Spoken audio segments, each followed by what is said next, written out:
There is one communist revolutionary in South America.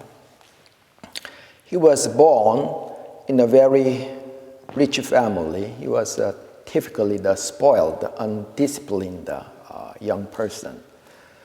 But when he met his mentor when he was in college, who later became the leader of the communist revolutionist, and his life was totally changed.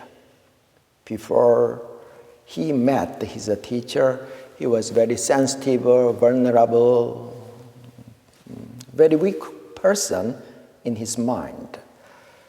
But after he discovered so-called his life course, to what he would dedicate his life, he becomes so focused, peaceful person. He was no longer moved or wavering by the worldly things. Let's think about that altogether. To what, by what our mind is moved.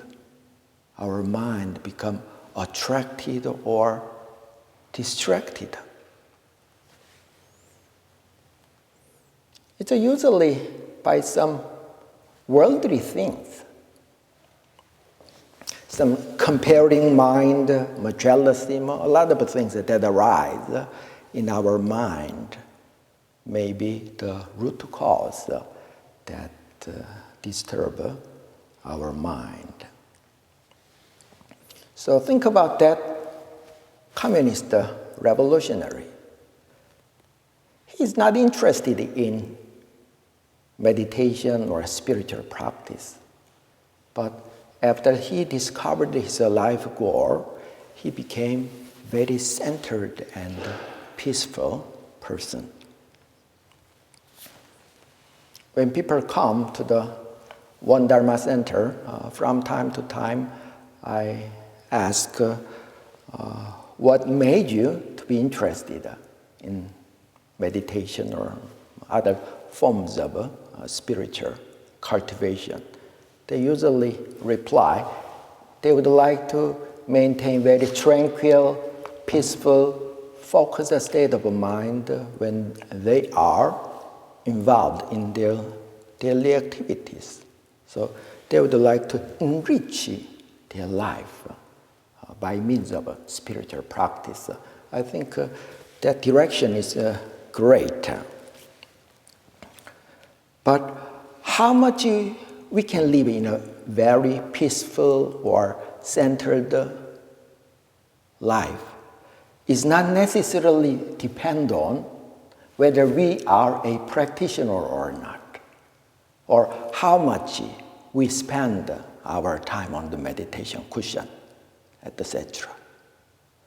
It mainly depends on our value system. What we are searching for, what do we really want in our life? That direction, mainly speaking, make us very calm and focused. Sometimes we lose our center. Think about Saint Paul, the evangelist Paul. When he met Jesus in a vision, his life was totally changed. We cannot imagine how many hardships he had endured when he spread the gospel of Jesus. But he was always peaceful and grateful. Evangelist Paul did not practice sitting meditation like me or like other Zen priests. But his life was very clear. That made his life always centered and grateful. So, before cultivating the way, before we practice meditation, from time to time, we need to reflect what do we really want in our life. So the founding master of Won Buddhism said there are two kinds of tranquility, two paths to attain calmness and tranquility. You can see this handout. Let me read.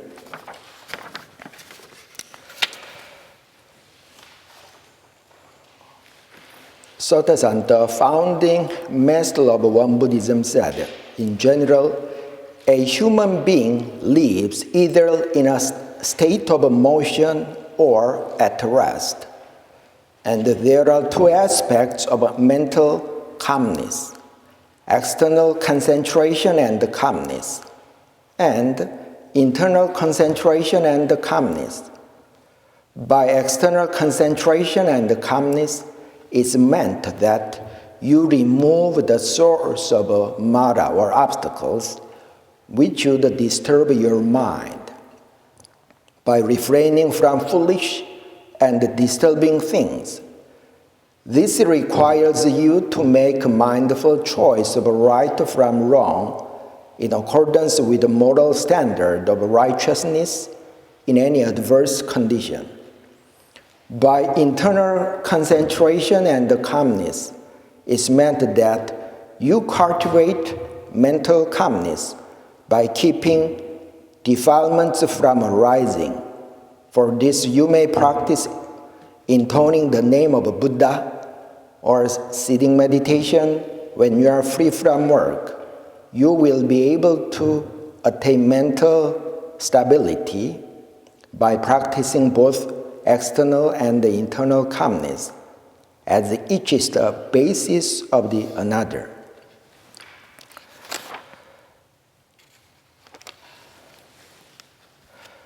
He explained more. External concentration calmness is the practice of one's unwavering aspiration. Let one look but see nothing, or see no hindrance when myriad worldly affinity lie ahead, just as the pleasure of the royal palace or the suffering of the Himalayas did not stay in the mind of Shakyamuni Buddha once he resolved to attain the great way. Second, one possesses great faith. This is to have no consideration or estimation of the myriad worldly opinions because of one's firm faith, just as Huiko or Hega, the second patriarch of Zen Buddhism in China, sought the Dharma upon his resolution to receive the Dharma from his teacher Bodhidharma without minding his body. Apart from our practicing sitting meditation, chanting meditation, prayer, etc., which is according to this classification, is the path of internal concentration and calmness. Our vow, our life goal, our faith towards our teacher, faith to the Dharma, or zeal or passion to carry out our life goal. All these things make a very big influence our mind to stay centered and peaceful. These elements are so-called the elements of external concentration and calmness. Especially the first is our vow or aspiration. In the Buddhist context, aspiration or vow means to attain great enlightenment for the benefit of all sentient beings. Vow usually means this holy life goal. There was, in the early stage of Won Buddhism, there was one Buddhist minister named Lee Cheng-chun. She was a barkeeper. By running a bar, she made a lot of money. One day, she happened to visit our headquarters of One Buddhism in Korea, where she saw two pigs playing very joyfully in the pig pen.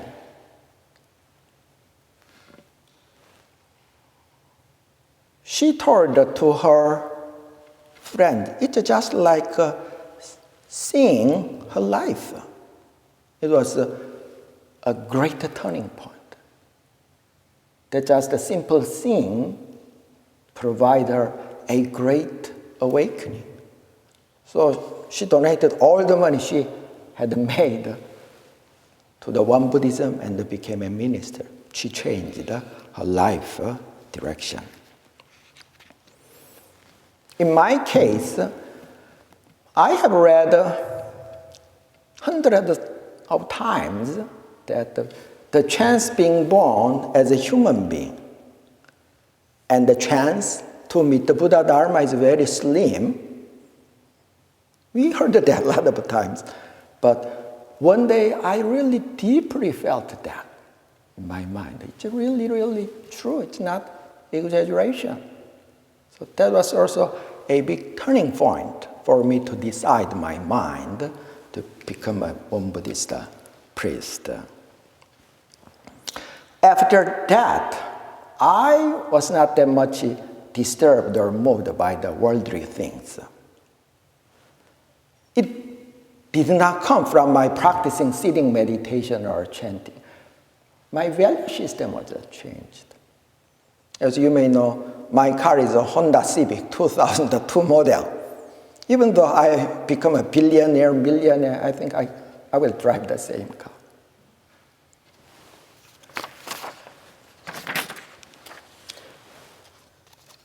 Just like I read, in the Shakyamuni Buddha's case, the pleasure of the royal palace or the suffering of the Himalayas did not stay in the mind of the Buddha once he resolved to attain the Great Way.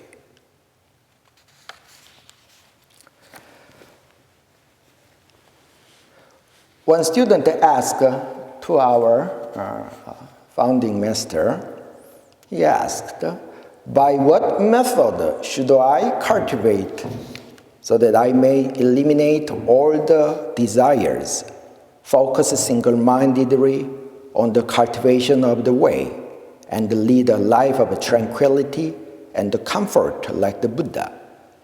So the son replied, rather than eliminating desire, you should expand them. Once your petty desires are transformed into a great vow, they will naturally subside as you focus single-mindedly on your vow. Then you will inevitably lead a life of tranquility and comfort. Have you read the Diamond Sutra? When Subodhi, the wisest disciple of Shakyamuni Buddha, asked, how can I center our mind? By what criteria should I abide, and how should I control my thought? Then Buddha replied, all the bodhisattva, mahasattva should discipline their thoughts as follows. All living creatures of whatever class, all these are led by me to attain unbounded liberation, nirvana. To that aspiration, we need to tie our life.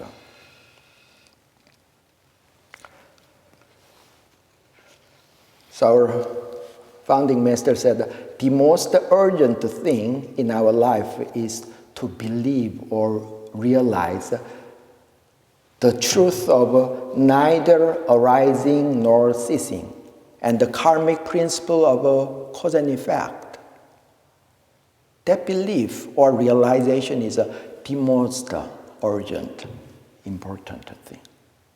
So just like the Bible passage, the truth will set you free. If we really firmly believe the eternal life, the death is not the end, or the karmic principle of cause and effect is exactly, precisely working in our life, then our value system would become very much changed.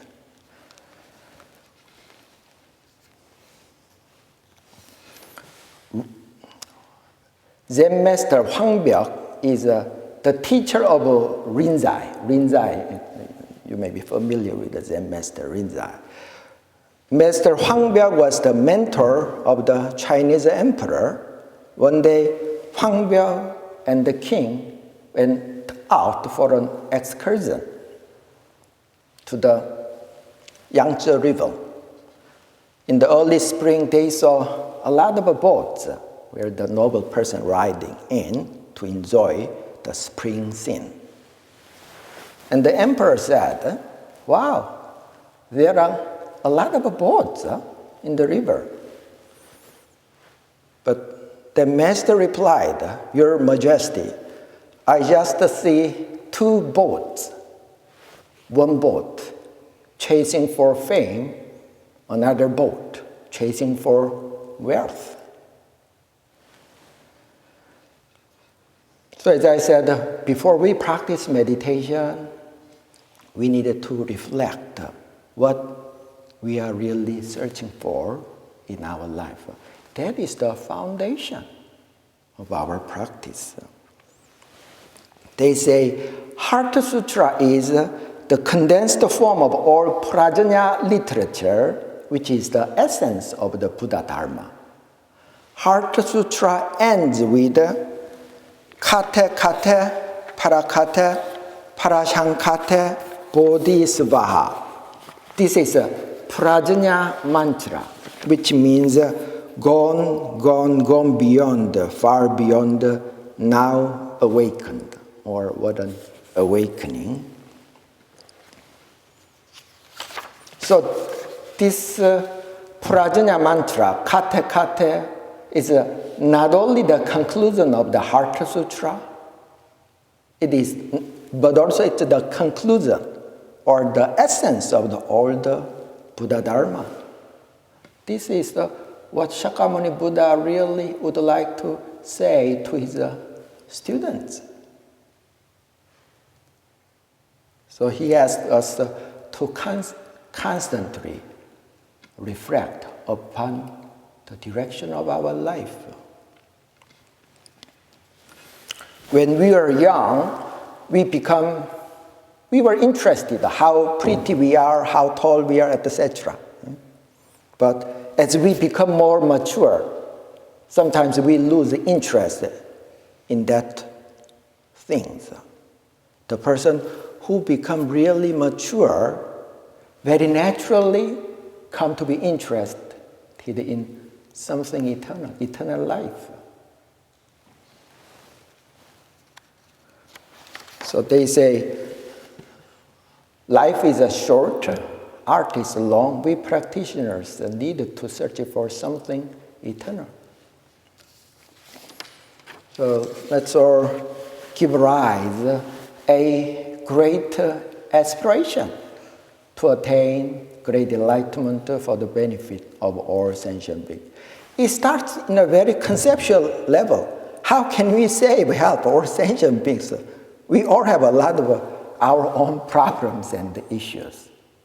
But it may start from very conceptual level, but it will start to be embedded in our mind, in our consciousness very deeply. So whenever we chant Kate Kate Parakate, let's reflect all together where our life is going to. Thank you.